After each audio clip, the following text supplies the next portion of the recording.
Hello friends, parasol GS पे आपका स्वागत है। मित्रों, आपकी बीपीएससी के जो आपकी सारी परीक्षा है तो इनके लिए एक मोस्ट इंपॉर्टेंट थीम्स को आज आपके साथ शेयर करते हैं। देखिए, हमेशा आप लोग देखेंगे कि जो आपके इन्वायरमेंट से जुड़े हुए कई सारे कन्वेंशन है उसके इस्टेब्लिश आपके ईयर और ऑब्जेक्टिव पे कई बार आपके प्रश्न बनते हैं। कई बार कुछ ऐसी आपकी टर्मिनोलॉजी है उसको पूछ लिया जाता है। जैसे एग्जाम्पल के तौर पे अगर आपसे सीधा पूछा जाए कि कन्वेंशन ऑन बायोलॉजिकल डाइवर्सिटी जो है 1992 में आपका आया है, तो सिंपली कई बार तो ऐसा स्टेटमेंट होगा कि भाई ये आपका बायोडाइवर्सिटी सेफ्टी कंजर्वेशन से जुड़ा हुआ है। लेकिन कई बार कार्टाजेना या नगोया जो इसके आपके रखे गए थे, तो ये कन्वेंशन के जो पार्ट हैं आपके, जिसमें कार्टाजेना में आपका बायो सेफ्टी है, नगोया में आपका एक्सेस और बेनिफिट शेयरिंग है। तो इन सब चीजों को याद रखने के लिए बेसिकली क्या ना, ये सब चीजें तो आप पढ़ते हैं पर आपने याद कैसे रखना है। एग्जाम्पल के तौर पे अब आपको कार्टाजेना प्रोटोकॉल याद रखना है। तो देखिए, काटा काटा का मतलब क्या होता है, भाई काटा है किसी चीज को, तो ये सेफ्टी पहले जरूरी है, तो बायो सेफ्टी से जुड़ा हुआ है। नागोया जो है निगोसिएशन को दिखा रहा है, तो ये शेयरिंग की बात चल रही है, बेनिफिट शेयरिंग। इस तरह से शब्दों को आप जोड़ लिया करिए तो काफी आसानी रहेगी आपको बहुत सारी चीजों को याद रखने के लिए। अब आपका जो एनडीसी है और नेट जीरो, ये टारगेट आपके पेरिस एग्रीमेंट से जुड़ा हुआ है।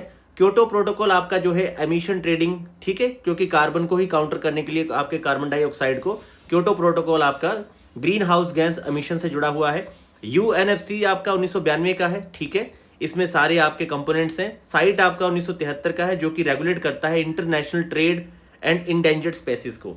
ऐसे ही आपका बेसल, स्टॉकहोम और रोटरडम को आपने याद रखना है। तो सिंपल सा, जैसे मान लीजिए आप एक क्रम में लगा लिया करिए चीजों को। अब आपका स्टॉकहोम हो गया, बेसल हो गया और आपका रोटरडम हो गया, ये बन गया आपका सब्र। अब सब्र किस चीज का है, तो देखिए जो आपका जो स्टॉकहोम है ये किससे जुड़ा हुआ है, तो ये पॉप से जुड़ा हुआ है आपके परसिस्टेंट ऑर्गेनिक पॉल्यूटेंट से। तो ये आपका हो गया पीएच पी। और इसके बाद देखिए बेसल आपका जो है ये हजार्डस वेस्ट को इंडिकेट करता है, तो ये आपका हो गया एच। और आपका फिर उसके बाद रोटरडम जो है ये केमिकल ट्रेड से जुड़ा हुआ है, तो ये केमिकल हो गया। तो देखिए पीएच मान आपको पता होगा, जिस चीज का भी पीएच मान होता है ये आपको बेस और एसिड आइडेंटिफाई करने के लिए पीएच आपने सुना होगा सब लोगों ने। तो पीएच केमिकल, इस क्रम में आप इसको याद रख लीजिए और ये ऊपर आपने सब्र लिख लेना है, एसबीआर, इसी क्रम में। तो कई बार चीजों पे एक स्टोरी सी नरेट अगर आप कर लेंगे तो बड़ा आसान होगा आपके लिए इन तथ्यों को याद रखना। तो ये सारे आप एक बार ध्यान से देख लीजिए क्योंकि यहाँ पे कई बार आपका प्रश्न बनता है। तो ये कई बार तो इसके जो कंपोनेंट्स हैं ये पूछ लिए जाते हैं आपसे कि कौन सा किससे जुड़ा हुआ है। और कई बार आपसे ये जो टर्मिनोलॉजी है कि किसमें आपका भाई स्टेबलाइज किया गया ग्रीन हाउस गैसों को, या फिर आपका कई बार आपसे रामसर साइट्स के बारे में पूछ लिया जाएगा, इसका ईयर पूछ लिया जाता है। तो ये सब चीज़ें आपको बहुत अच्छे से पता होनी चाहिए क्योंकि आपका ये प्रश्न का रूप कई